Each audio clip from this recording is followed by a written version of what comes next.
আসসালামু আলাইকুম, সবাই কেমন আছেন? আশা করি সবাই ভালো আছেন। নতুন একটা রেসিপি নিয়ে আসলাম। আমাদের বাচ্চাদের জন্য রান্না করব, তো ভাবলাম যে আপনাদের সাথে একটু শেয়ার করি।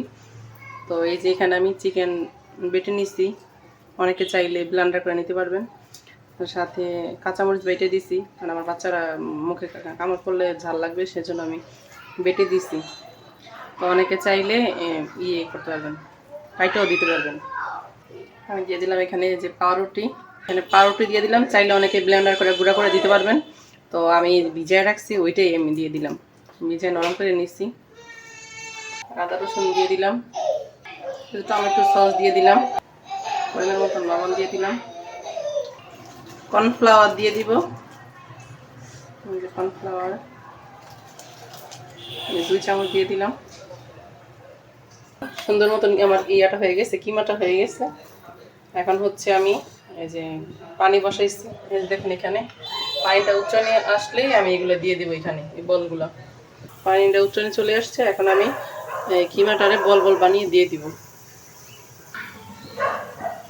এই যে আমি তেল নিয়ে নিলাম, হাতে একটু তেল ভরাই নিব। এই দেখুন এই যে বল হয়ে গেছে, এখন পানিতে দিয়ে দিব।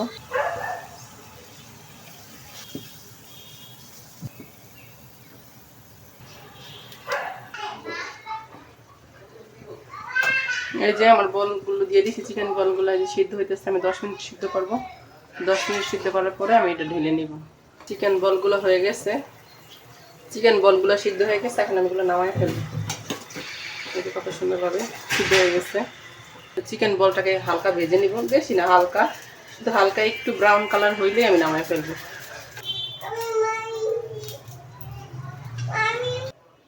তেলটা গরম হয়ে গেছে, এখন আমি বলগুলো দিয়ে দিব।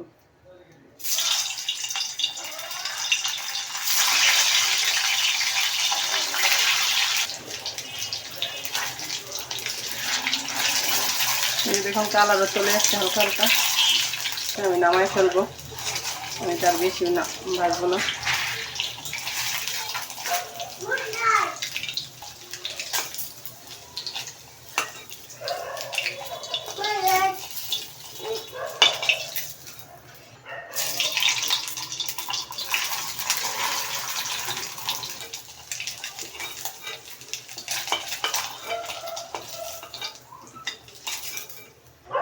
চাইলে অনেকে এগুলোর ভিতরে বইয়া দেখতে পারেন, বই, আবার অনেকে এমনিও খাইতে পারেন।